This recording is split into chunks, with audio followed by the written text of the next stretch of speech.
Yes, it is the Alison Arngrim Show, and I'm Alison Arngrim, although some of you may remember me as Evil Nellie Olson. Tonight, luckily, I am Alison Arngrim, and this is the Alison Arngrim Show.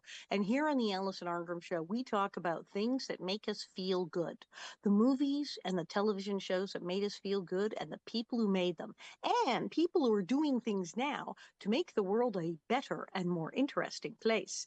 And oh, do I have one tonight?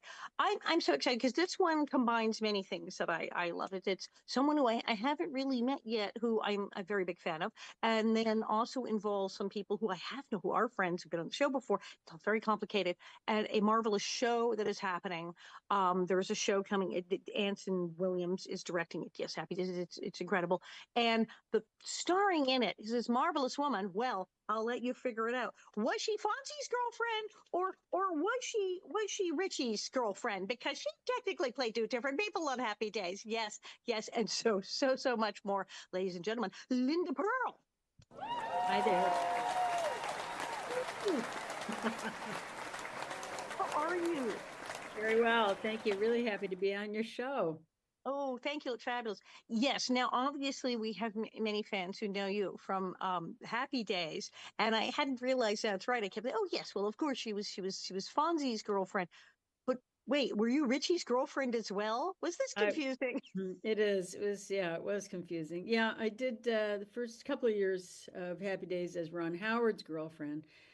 But then, the show sort of took off as shows as can happen in an unexpected way, and it became more Henry's show than Ron. And so Ron decided that he'd focus on directing, which worked out awfully well for him.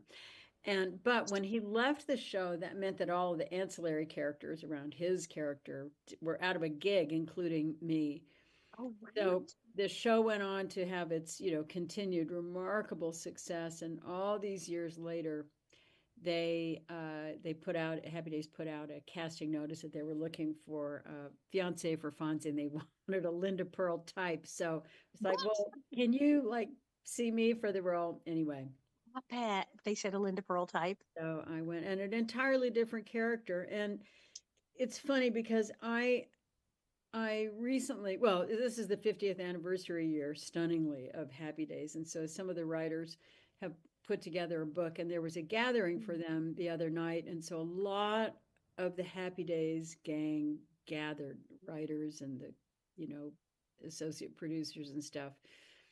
And it was so wonderful. And I would say the theme of the evening was Gary Marshall and his genius.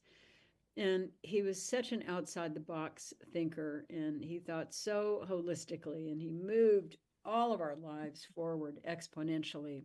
Hmm. Anyway, that was Gary Marshall, and he just thought, well, why not? He could break the rules and have me come back as somebody else. So he did Well, me a solid. Happy Days was a great show. And of course, your 50th anniversary. We at Little House just had our 50th. So yeah, Yeah, we amazing. came up with you Same guys at the same vintage. time. It was a hell of an Yeah. era.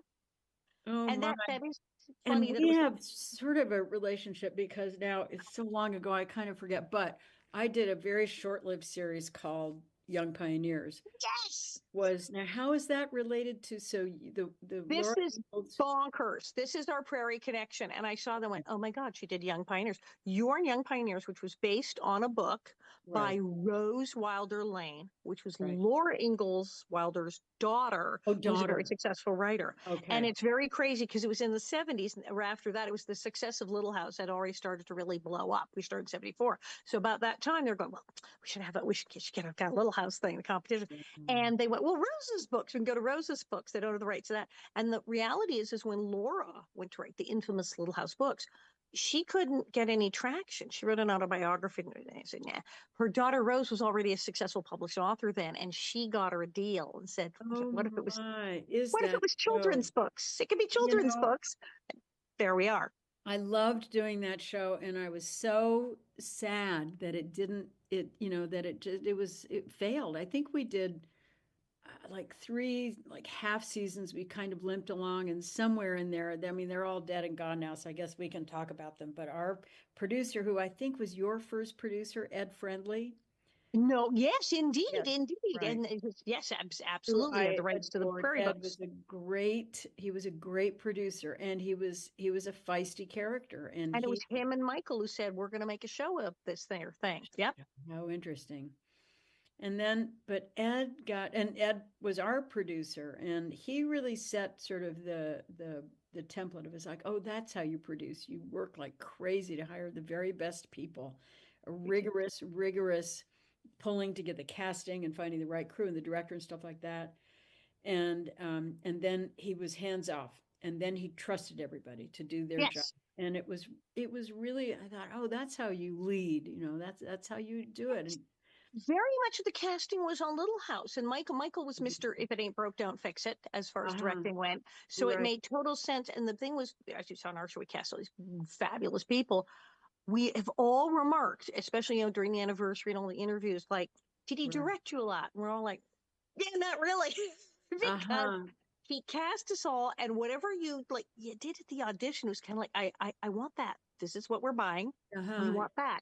Do the thing we hired you to do, and if you just do that thing, and people got advice. Dean Butler said when you go in for a friend of his said, "Oh, are you Dean auditioning Butler, for?" what a great Yeah, guy. right. He said, a friend of his said, "Are you auditioning for Little House?" Yeah, he goes, "Oh, don't act." He said, "What?" He said, "Don't act. Don't slit or don't let him see you doing it. You be as Okay. natural as humanly possible on that thing." And it was he wanted you to do a certain thing, and if you did that, basically that was it. It's like, okay, just keep doing that. We're not going to tinker with it. Just do it. Interesting. And we all eventually knew the characters so well. It was like we could go. We could have improv the show at that point. Right, What would this right. Yeah. character do? And Interesting. that's how they liked it. It was set it up and then let it do its thing. What a wonderful thing. In the strangest thing, I mean, I guess as part of the fun of being this stage or age of life, we were in my partner, Patrick Duffy, another actor from the same era. We were in Monaco last year and for some, TV festival thing. June. Oh my God, love Monica. Yes, And there's TV there's Fest. Melissa and Tim. And Yes, I'd worked with Tim. Melissa and I'd met, but we'd never worked together. Patrick and so Patrick pulls up this photograph when he's in his 20s, and there's little baby girl Melissa. And here we are, we're all dressed up, and we're like going, what is this crazy world we're in? Anyway, the four of us got sort of, reconnected. And it's so much fun. I've been to their beautiful country place in New yes. York, and it's just, it's the sweetest thing because that was a very special time for television in Los Angeles, and we were among the extremely privileged to have been a part of it. And I mean, I'm sure it's wonderful now, but in very different ways. And so that we get to go, gosh, sit down, raise a glass, and say, weren't we lucky that we got to be in the arena in We that? were close to get. You were at Paramount Studios, weren't you? You kids were at Paramount when you're doing Happy Days. Oh, Paramount, yeah, Yeah, we yeah, were at Paramount. We were doing half the time. Many of these hit shows, we're all running into each other in the that's right, commissary at lunch. that's We right, were yeah, literally like, and I was just talking absolutely. to Glenn Scarpelli, and he said, "Oh, they put all the Norman Lear shows, all the kids in one schoolroom." So we used to actually all talk to each other back in the day. Think of Now everybody's that. filming on Mars, Right, and right. we're not all hanging out. We used to actually all hang out. Yeah, yeah, the commissary Paramount. I mean, oh my gosh. Okay, well, we'll have to have some wine at some point and talk this thing Discuss through, but all it's of this. But it's it's true. fun. We were in this fabulous era with these favorite shows. And I have to say, it's wonderful because we're all having our 50th and 45th anniversaries. Everybody's having the anniversary right about now. It's great. We're all like getting interviewed and talking to it. It's like a giant reunion, not It just for really like is. Little House, but for your show, for all of our shows together. We're all suddenly everybody's doing a book or has a new thing happening. So we're all talking to each So other. true. So true. Yeah, very cool. Well, it was quite an apprenticeship. You learned then. It was kind of musical chairs. We'd be if you didn't get one job, you'd get another, but we were all kind of in the same, I don't know, green room together also. And Patrick and I talk about this a lot. We were just at that moment where there were a lot of the greats, designers, makeup artists, directors, cinematographers, actors and actresses who had been part of the great Hollywood era and were now just sort of there doing the occasional job. But if you sat by their chairs, they would give you the download. And my God, the people that I'm sure you too. I mean, I worked with Edith Head and Angela Lansbury and oh God, Julie Harris and and the Westmores and the stories and the wisdom and it was just that particular moment when it was kind of a changing of the guard. Yeah, yeah, And yeah. if you were getting your makeup done at 5 in the morning at Universal Studios in that makeup building, my God, the stories that you'd hear were I just wonderful. I came in, 4 or 5 a.m., 12 years old, and had my makeup done by Whitey Schneider, Marilyn Monroe's makeup man, and then my hair done by Larry Germain, Betty Davis's hairdresser. I got dirt. Believe me. Girl, that's fabulous. That's And Gladys invaluable. Whittencoy had worked with Betty Davis and Faye Dunaway and Marilyn and ever. I was hearing about Linda Darnell and Joan Crawford, Betty Davis, and oh yeah, I got the whole. I was like 12, going. I'm taking notes. I need more, more, more. Tell me more. It was amazing. How fabulous. Good for you. Yeah. Yeah. Well, they were pioneers. That was sort of the Wild West that they had survived and made and been pillars of that foundation on which we all stand. I mean, to this day we stand on their foundation, on their Now, shoulders. I loved that they said a Linda Pearl type because I'm remembering, I believe it was Robbie Benson who coined the joke. Who's Robbie Benson? Get me Robbie Benson. Oh yeah. Get me a Robbie Benson type. Get me a young Robbie Benson. Who's Robbie Benson? And and that's so. I mean, I did a tiny little, very cute independent film a while back, and the story was the producer saying, "You know what we'd like is something, like Alison Arngrim can kind of do the bitchy thing." And he said, why do we get something like that? Well, we can just go get that. For heaven's sake, let's call her. Exactly. Exactly. But so they were looking for an Alison Arngrim type. I was like, seriously, you know where I am. Got it. Yeah. But So that Robbie Holly, Benson here, I will just I a Robbie just Benson story. he's yeah. So let's see. So grew up in Japan, as we mentioned, and Right. You grew up in Japan. Not everyone knows this. This uh, mind blown. You grew up in Japan, but okay. my dad was in business over there, and it was kind of a thing for a fair amount of people. So anyway, but we were lucky. A lot of international business people would go 2 years, Poland, New Delhi, that kind of thing. But we were in Japan for my folks were there for about 30 years. Anyway, I wanted to be in the theater, so I started working as a kid there under a Japanese corporation called Toho. And at that time, there was this huge appetite in Japan for things from the West. They wanted to speak the language, they wanted to know the arts. It's an art centric culture. So they would bring over the Royal Shakespeare Company. They would, they had, okay, I can talk for hours on this anyway, but they also brought over a production of Oliver. They brought the adult cast from the West End, they brought the kids from New York. Robbie Benson was one of the kids. So Shut up! we Oh were my God. both 11 years old. I don't know if I'm older or younger than anyway, about the same age. So there's adorable Robbie Benson. And because they were kids, they had to have chaperones. Well, his wonderful mother, Ann Benson, was also in the cast, and we all became fast friends. And to this day, she's like a second mom. I see her a fair amount. So fade out, fade in. So, oh, yeah. So anyway, they had a girl that they'd brought over from New York. The Japanese producers weren't that happy with it for the role of Bet. So they had me. They knew, and rather than go to the expense of bringing yet another American actress over, they thought, well, we've got this little blonde girl over here, and she acts. And so I auditioned for the Western producers, and they said she's fine. So I joined the American cast, which was thrilling because I'd never worked with an American, let alone British cast. You'd So only worked with fully Japanese cast to this point. correct. So that's how the friendship got forged with Robbie and with his family. And about a year later, he was doing a western in in Mexico, and they couldn't find the girl. Maybe it was a couple of years. So they called Aunt Robbie's mom, called my mom, and said, if you guys can get Linda to Mexico, there's a screen test, and she might get the. So my parents very supportive, and off we went to Mexico. I did the screen test. I ended up doing the film with Robbie, but that meant that I got signed with William Morris Agency, which meant then I had to be in New York.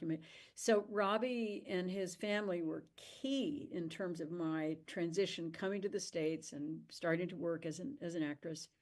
in America. Isn't that weird? I mean, That is everything, the way, bonkers. Are you writing a book? Are you writing a book? Because that is a bonkers story. no, no, Oh, no, I you wish lived you it. would. It's fun. It's, Now, yeah. here's the thing, because I mean, when I was going through the stuff, oh yeah, she's in the show Wait Japan. That you grew up in Japan and you were acting in theater and in some film in Japan as a young person, and that you speak Japanese. So you worked in Japanese as well?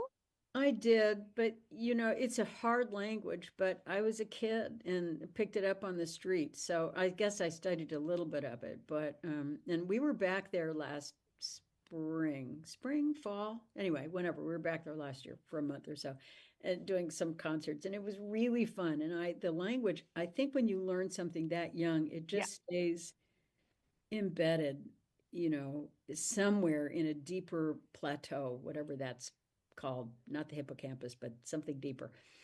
And it's so, yeah, I speak it now. It's out of date. It's much more formal yeah, than it they're is. But speaking. my Japanese is more Yeah. formal than what's being spoken colloquially today. But yeah, But to work in that language and then come over and then you work in English. I mean, I do as we were talking about, I do a comedy show in France and so and cool. they, so to do shows for me, and I had to learn, I had some French in school in junior high school, but not very much. And I wasn't that good at it. Wow. So I had to go back to school after age 40 and learn a second language. Oh, And good for you. And brutal, French is brutal, not an still easy working on language. it. Brutal, Yeah. and still working on it. But I do the show and I do my interviews and speak French. Ah, And to perform and to write something and talk about your life and then orally talk about it on stage in front of people does things to your brain. It's very good for you.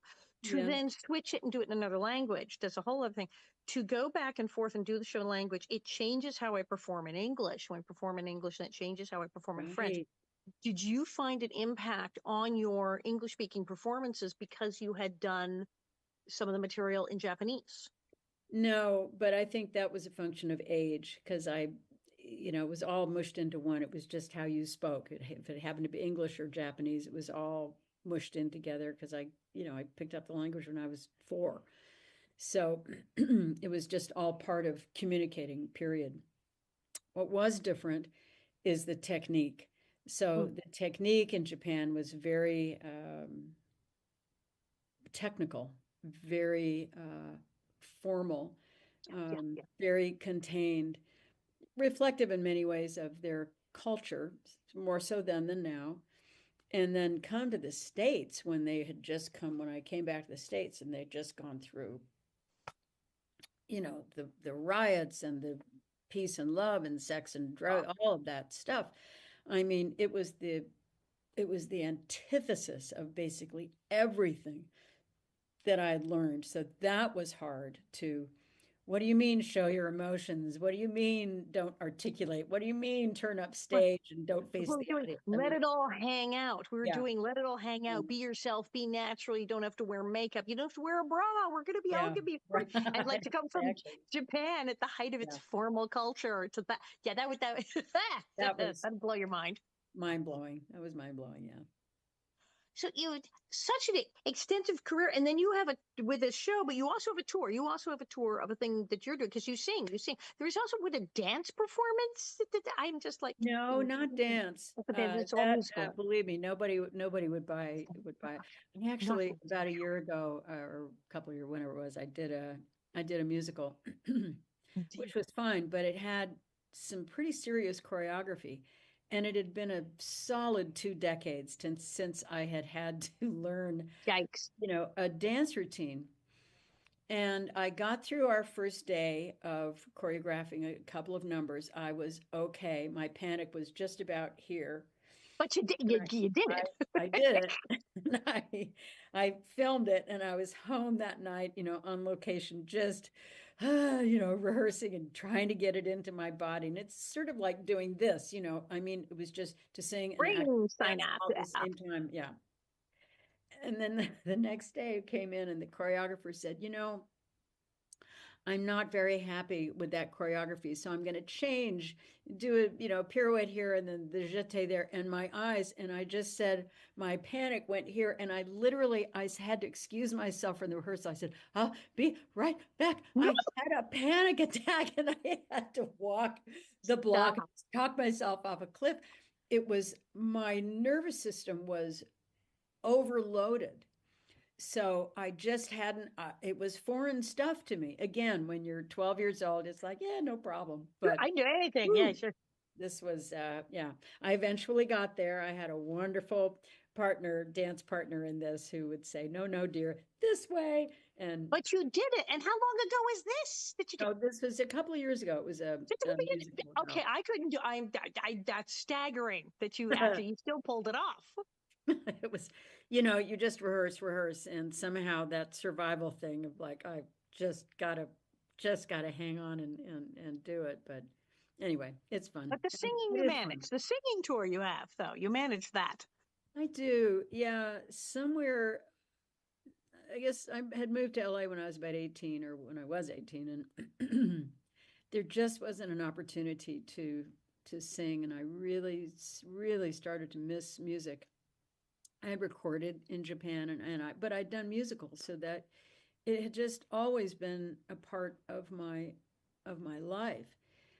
And suddenly to have no music was just painful. So I got started to be involved with doing fundraisers. It was the era of AIDS, and so if there was anything you could do, you would just say yes. And besides being in these sort of big variety show things with some incredible talent, and you felt that at least were doing something, however small, to raise money for AIDS, healthcare and whatnot. It sort of put me in this circle of some wonderful musicians, generous people. And so out of that, I met some folks who helped me build a cabaret act, which was absolutely terrifying because you break the fourth wall. It's just, well, what you do with your show, it's Talk to people. not working with your act. It's the fourth wall. And and but what I found was that maybe also, like your show, Alison, you can create the show and then you can just call around some clubs. And most people will say, nah, I don't want you here. But some people will say, sure, we'll book a date for you. And so you have autonomy. You're not waiting around Yes. for the studio to call. And which means that you could you can continue practicing your art. And it's the discipline of it. I mean, with singing, you need to keep your voice in shape, and there's usually a pretty dress involved. So Spanx will help a lot, but you kind of got to keep body and soul together and memorize some new lyrics, and the discipline of it, the spiritual discipline of it, the joy of performing, um, the being accountable, is very, very joyful. So it certainly, cabaret work certainly didn't start out to make a living for it, but it was really just to keep the continuity of music in my life. And it has become increasingly important for me. About 16 years ago, I met this wonderful music director, and I'd worked with wonderful people before, but this guy was my guy. And he's my guy for a lot of people. He works with a lot of folks. He's a jazz piano player. And so we go out on the road about once every 6 weeks. We're doing a concert somewhere, and we've done 4 albums together. His name is Ted Firth. And, he's a kick-ass jazz pianist and changed my life. Fantastic. See, and it's true, and that's why it is marvelous that it's like, oh well, there's the things are slow, or there's no work, or this event has been moved or postponed or canceled. Hang on a minute. Hey, can you book me in the Louisville, Nashville? Yeah, yeah, I can do it. I can Nice. I can have a gig. I can have a gig. Yeah, yeah, yeah. It's It's pretty it's cool. it's Good nice. for It's you. nice, and it kind of complements everything else. Like, oh look, I have a book and the book and the gig, and I can sell the book. There's things. It's nice. You have Yeah. now you are doing a show. I'm very excited because fabulous Anson and this is just the show. Sharon Scott Williams, who's married to Anson, for those who don't know, Anson was married to Sharon Scott Williams, she wrote a book actually called her memoir, Crazy Mama, not to be confused with the film that you also starred in, which is wonderfully bonkers if that's a thing. And it's opening actually in March 26th, and then running through April 6th at the Rubicon, which is up in Ventura. Yeah. And it's really intense. I have not gotten to see it yet, and I'm really looking forward to it. Probably catch an April show. And she wrote this book about her life dealing with her mother, who was Hmm. severely ill, who was schizophrenic, who did not know where she was, and wrote this show. And you are doing this. This is a one woman show. Is this just you on stage? Hmm. Hmm. I am reading that this is a 16 character tour de force, one woman performance of Crazy Mama. Yeah, kind of wild. Yeah, Sharon is she's my vintage, and her kin is our friend Sharon was raised right where my mother's kin are from in Virginia. So there's that sort of familiarity with some of the types of characters in it. And as you say, when Sharon was 8 years old, her mother had a catastrophic psychotic break in an era when any number of things, there weren't great medicines for it, people weren't talking about it, they didn't know about it, there was What so it meant, much people shame. people wouldn't say, "Oh, she had a psychotic break. Perhaps she is schizophrenic at onset, and we should go." No, they just said, "Well, maybe she won't do it again." Nobody knew what Yeah, to do. exactly. So they all, her mother, her father, her brother, her close family and friends survived the event as best they could, but there was such collateral damage, not to mention her mother, this beautiful woman's own tragedy of having lost her mind. So I don't know when exactly Sharon wrote the book, but not that long ago. It took her that long to finally gain an objective view and to, from a most compassionate place, write about her own childhood and her mother. And once she completed that cathartic task, Anson said, "That's wonderful, honey. Now turn that into a one woman play." And so she did. It's a 64-page monologue. Honestly, that's what's more daunting to me than 16 characters. It's like, I'm just going as a 30-page monologue. I feel like I'm done. I'm done. Well, and the different characters. This would include what the mother and Sharon, and then the mother, all of the the stuff, brother, all of the the people. warden, the neighbor, yeah, the school mistress, the physician. I'm Yeah. terrified already just hearing. Me too. Me too. Yeah. I mean, right now, I've started, let's see, I'm about halfway through. I'm up to about page 38. So a little more than halfway through memorizing this thing. But it's incredibly well written, which is therefore a joy. And it's a meaningful story to tell because it sheds, through Sharon's humanity, it sheds a lot of light on this whole topic and the challenges that are involved and whether or not, I mean, all of us have family dynamics, I'm sure, and there are all sorts of levels of mental illness. There's schizophrenia, paranoia, there's depression, there's alcoholism even. So Bipolar. bipolar, yeah. So then this is, and also how does a tragedy in your childhood, then how do you metabolize that over the course of your life? How do you try to make sense of it?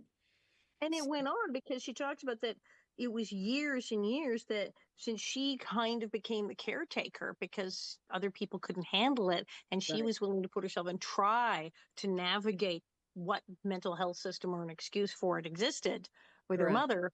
It Yeah. was not even like, oh, this 10 years when I was a kid living with her. It's like 40 years of Right. dealing Mhm. with this woman Yeah. day to day, and how can we help her, and what do we do, and how do you protect yourself, and all of that over literally decades. Correct. Correct. It's quite a journey.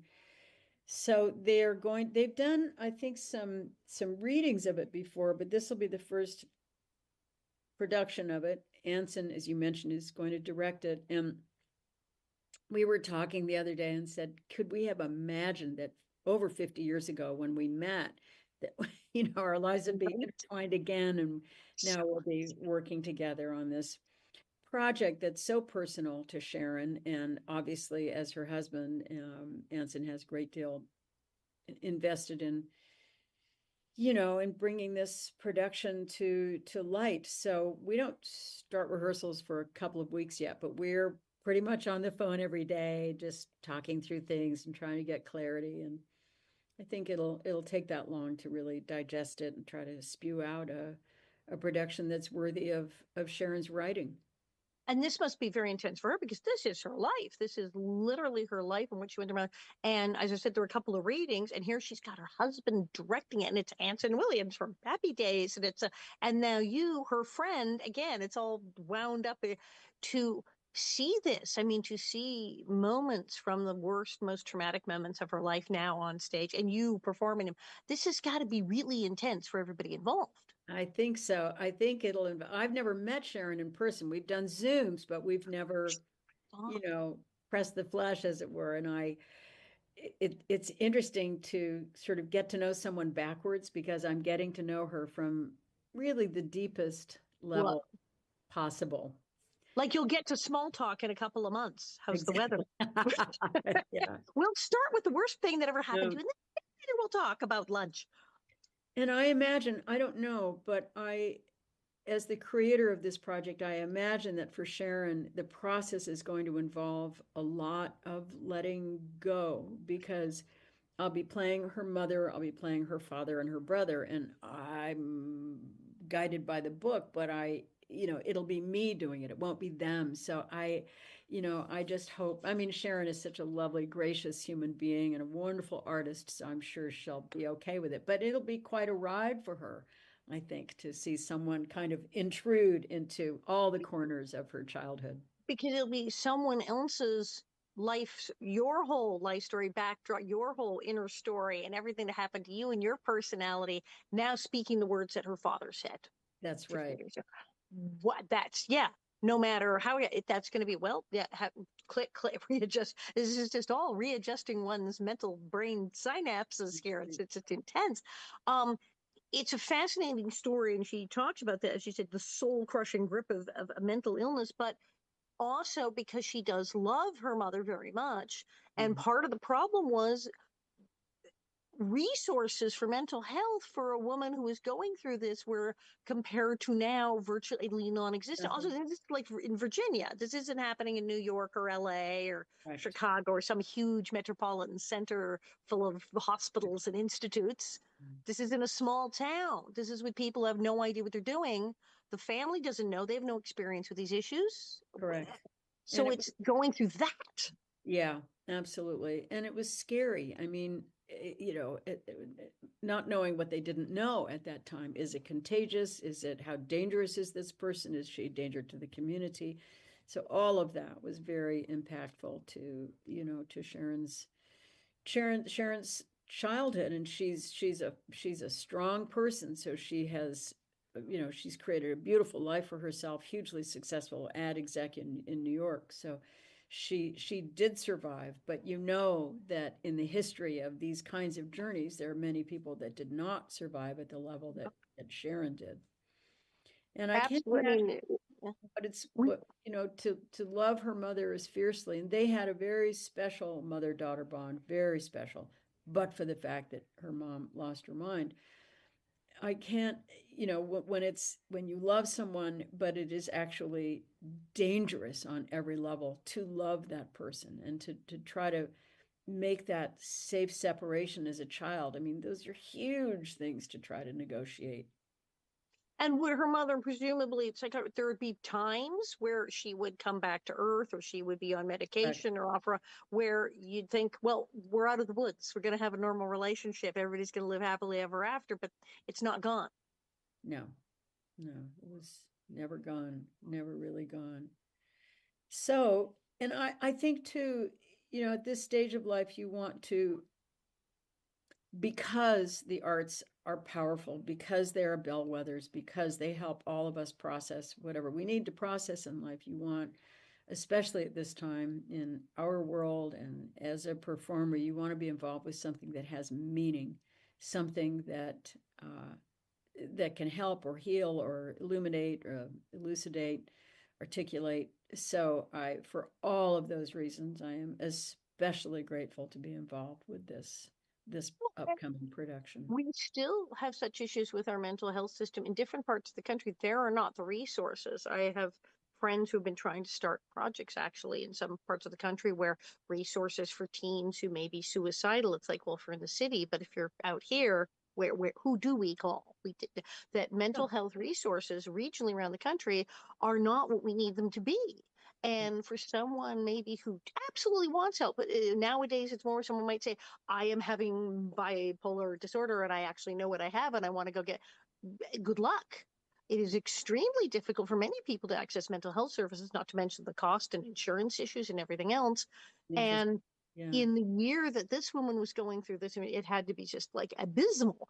And I would hope that this must draw attention to the current situation with mental health for people. I think that's very much the aim in terms of people that we reach out to. I had, for about 13 years, I was doing another one-woman play called Year of Magical Thinking by Joan Didion, and it's a true story of how she got through the sudden death of her husband and her daughter within the same year, and then she wrote about surviving the black hole of grief, and in an encouraging way. I mean, not that it's not hell to go through, but her point in the end was that you can get through it.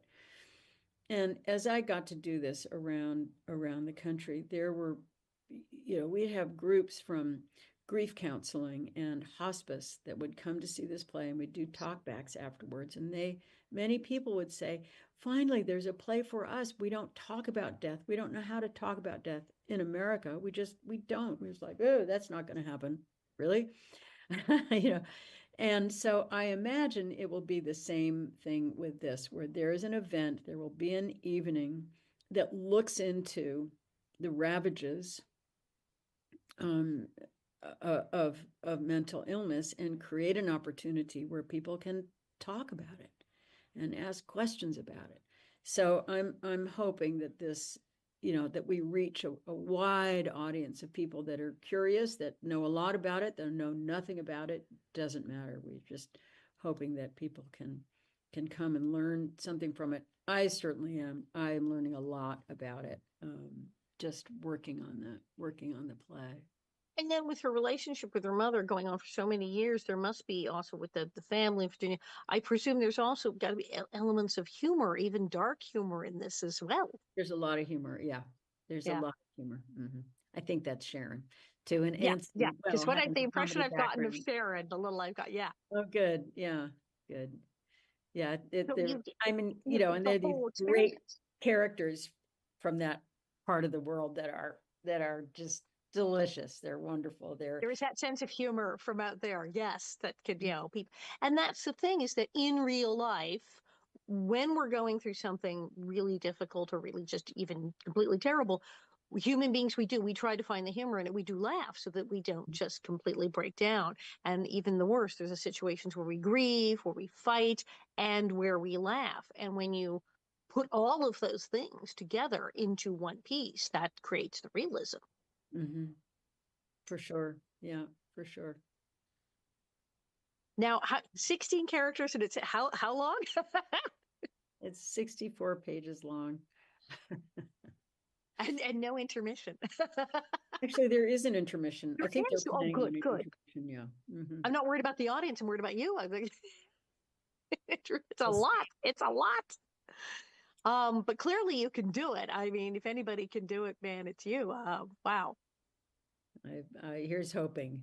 That's the plan. And it's weird. It's so weird. I can't remember what I had for dinner last night, but I don't know. Memory is it's a strange thing. Again, it so depends on the writing. The writing is good, and so the ideas, I'm counting on this. The ideas sort of flow, narratively one into the next. Yes. So, but this is a crazy thing. Yeah. With with actors, with our people, I also sometimes say, now is it Thursday or Friday?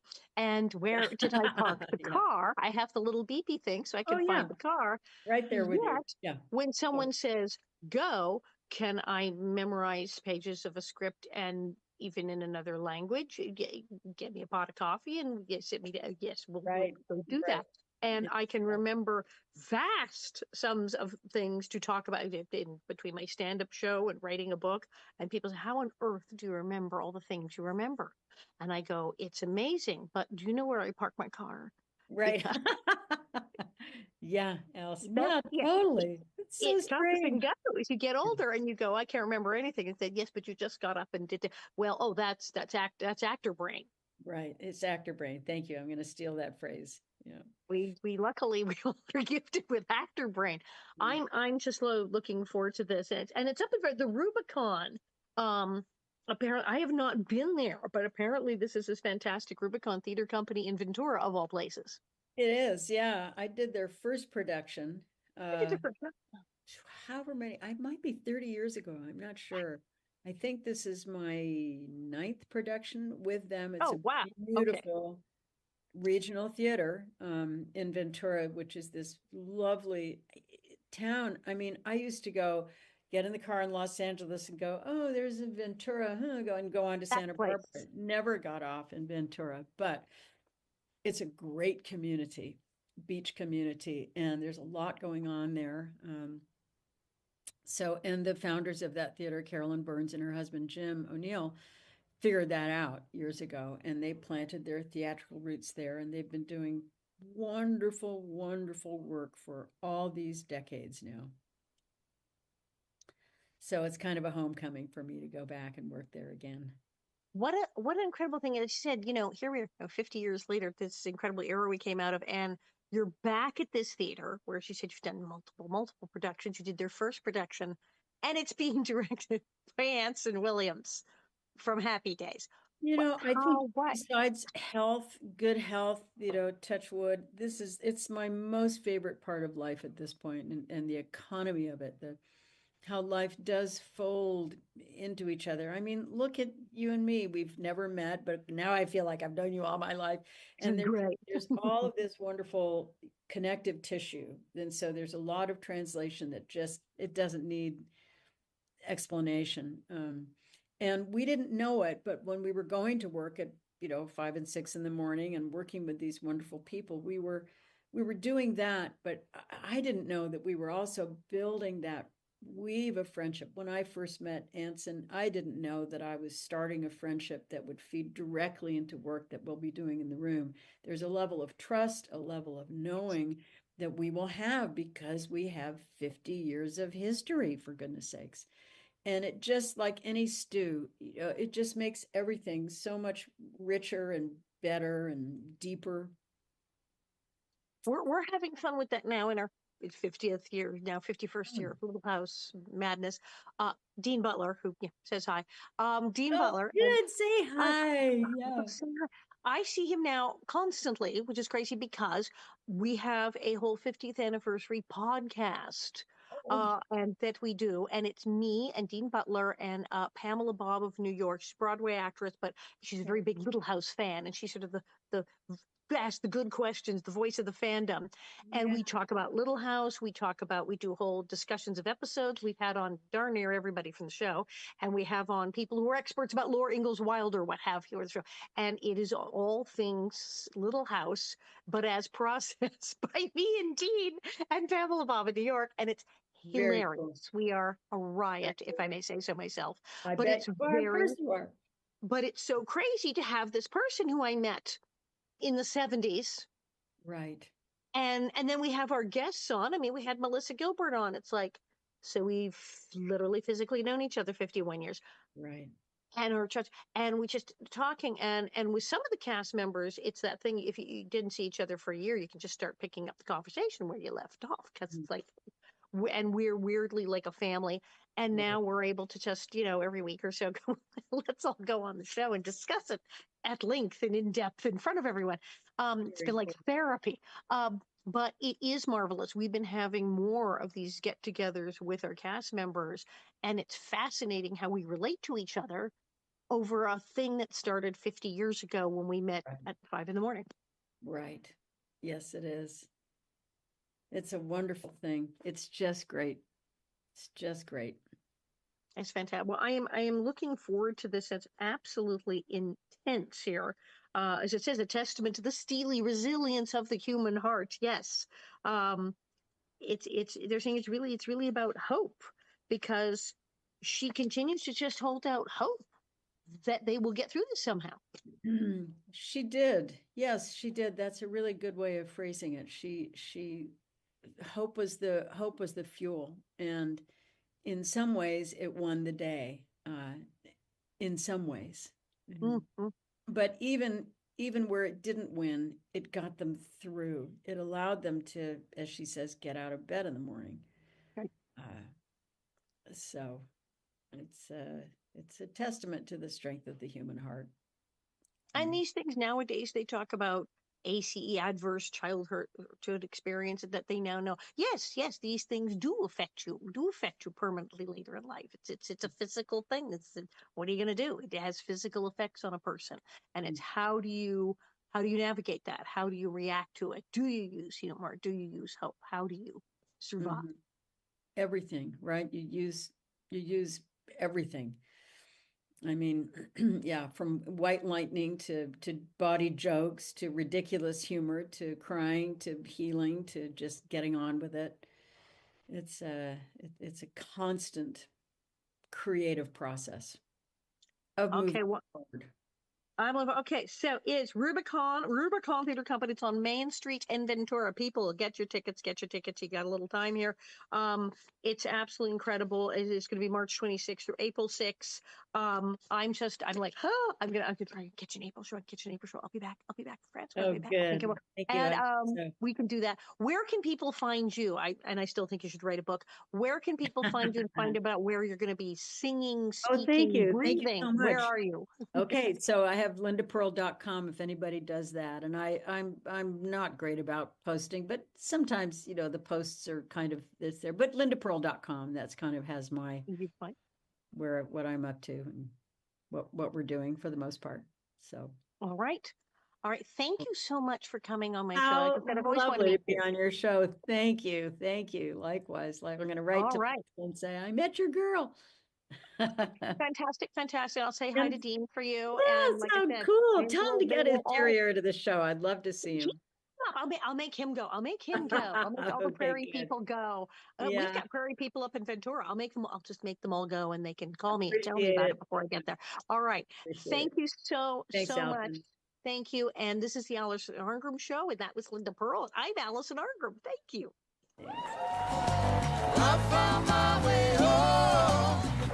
Thanks.